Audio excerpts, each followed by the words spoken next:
সাহাবীদেরকে নিয়ে রাসূল সাল্লাল্লাহু আলাইহি ওয়াসাল্লাম বসে আছেন। একদম স্বাভাবিক একটা সময়, কোনো নতুন ঘটনা ঘটেনি, কোনো ওহী অবতীর্ণ হয়নি। একটা লোক পাশ দিয়ে হেঁটে গেল। রাসূল সাল্লাল্লাহু আলাইহি ওয়াসাল্লাম জিজ্ঞেস করলেন সাহাবীদেরকে যে এই লোকটা কেমন, তোমাদের মতামত কি এই লোক সম্পর্কে? তারা উত্তর করলো যে এই লোক তো সমাজে একজন সম্ভ্রান্ত মানুষ, সে যদি কোথাও বিয়ের প্রস্তাব পাঠায় সেটা অবশ্যই গ্রহণ করবে, সে যদি কাউকে কোথাও রেফার করে তাকে অ্যাকসেপ্ট করা হবে, এবং সে যখন কোনো একটা মতামত দেবে সোসাইটিতে বা কোনো একটা কথা বলবে, মানুষ সেটাকে খুব গুরুত্বের সাথে নেয়। রাসূল সাল্লাল্লাহু আলাইহি ওয়াসাল্লাম কিছুই বললেন না।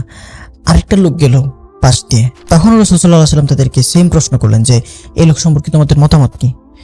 তখন সাহাবায়ে কেরাম রাদিয়াল্লাহু আলাইহিম আজমাইন বললেন যে এই লোক তো মুসলিমদের একজন দরিদ্র এবং অসচ্ছল মানুষ, সে যদি কোথাও বিয়ের প্রস্তাব পাঠায় সেটা কেউ গ্রহণ করে না, কাউকে যদি কোথাও রেফার করে কেউ পাত্তাই দেয় না, এবং সে যদি কোনো কথা বলে, সে যদি কোনো মতামত দেয়, এগুলোও কেউ গোনায় ধরে না। তখন রাসূল সাল্লাল্লাহু আলাইহি ওয়াসাল্লাম বললেন এই অসচ্ছল মানুষটাই ওরকম হাজার সম্পদশালী মানুষের চেয়ে আল্লাহ সুবহানাহু ওয়া তাআলার কাছে উত্তম।